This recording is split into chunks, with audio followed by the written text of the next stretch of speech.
Yeah, my name is Matt Coyle. I'm a coalition member of the Southern Newcastle County Communities Coalition, or SN4C. I've been a coalition member for a while, and I do a lot of work in prevention and tobacco control.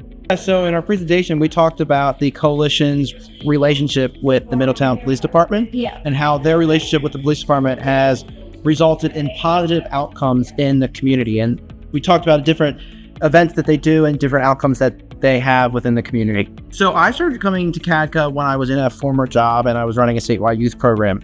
But CADCA was really important because I think it gave us the opportunity to look at other programs from across the country and sometimes across the world and see what they're doing. A lot of things with prevention can be used in terms of tobacco prevention, opioid prevention, substance misuse prevention. So it's always nice to see what other people are doing. And a lot of times it's great to get training from other groups that aren't doing specifically your work. Because if you live in a silo of always doing tobacco control, you sometimes don't realize that there's other things. So I started coming to CADCA and actually bringing some of our youth in our programs to CADCA to allow them to experience trainings from other organizations and other forms of prevention or advocacy, and get other data and tools to bring back to using tobacco control.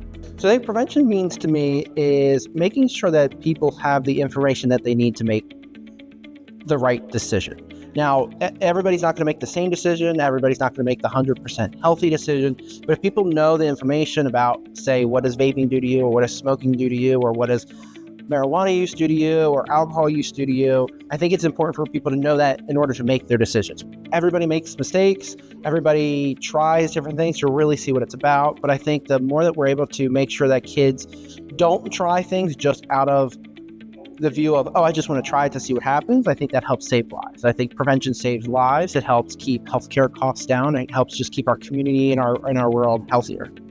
So I think with prevention in my community, I've worked with the Southern Newcastle County Communities Coalition. Now, they're not directly involved in my community, but a lot of the stuff that I've worked with them on, I've also worked with other people in my community, like the Cause and social cause influencers and other Delaware youth groups, to try to figure out how they can be effective and healthy in their communities. I always try to make sure that whoever I talk with, I don't do prevention 100 all the time anymore, but anybody that I talk to, I always have prevention mindset in the back of my mind and how might I be able to spread these messages or even connect people with resources, even if it's not my full-time job, to make sure that people are getting the word out about, what's going on or gather resources.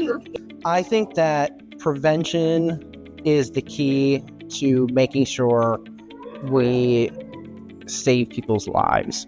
Things like fentanyl or other things that are extremely fatal, that even trying it once or even thinking that you aren't trying it, but you're getting prescriptions from somebody on the corner rather than the pharmacy, can kill you. And if you die, there's really no coming back to that. Now, how gruesome that kind of sounds or how morbid that sounds, it's the fact. And I want people to know that there's ways to prevent these things, that there are people out there who are doing their absolute best to make sure that policies reflect good prevention measures, that there's people going out in the community every day just trying to educate people on, healthy alternatives or making healthy decisions.